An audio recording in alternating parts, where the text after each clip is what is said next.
Le Centre africain de prévention et de contrôle des maladies, Africa CDC, a, dans un rapport publié le 29 janvier 2026, mis en lumière la nécessité de résoudre le déficit en ressources humaines dans le secteur de la santé, dont le besoin de recrutement de professionnels de santé s'élève à 6,1 millions de professionnels supplémentaires pour atteindre l'objectif fondamental de la couverture santé universelle et pourvoir aux besoins sanitaires sur le continent. Pour éviter ce scénario, il y a des mesures urgentes qui doivent être structurelles, coordonnées et courageuses. Et je ne sais pas si les États africains seront capables de le faire. Parmi ces mesures, par exemple, le premier serait surtout former mieux, mais surtout former utile. Former plus ne suffit plus.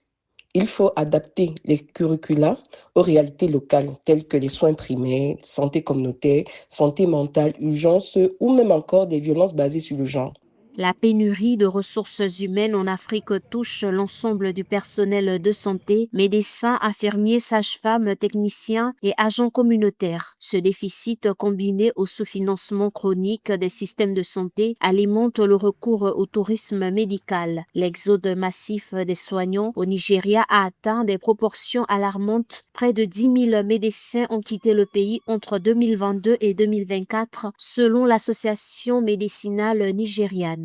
5 actions clés s'imposent. D'abord, la formation massive, en augmentant les capacités des écoles de santé et en garantissant la qualité des formations. Ensuite, la création des emplois, car trop de professionnels de santé formés restent aujourd'hui sans poste.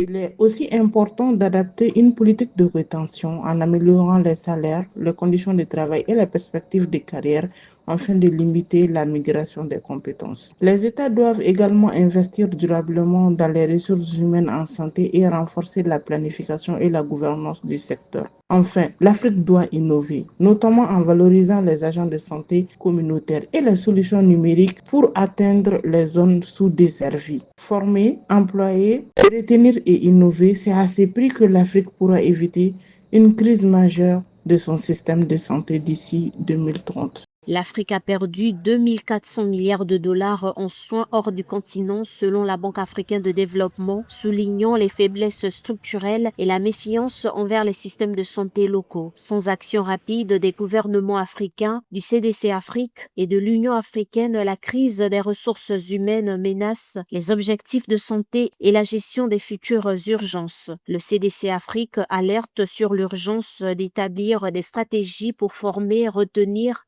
et repartir équitablement le personnel de santé.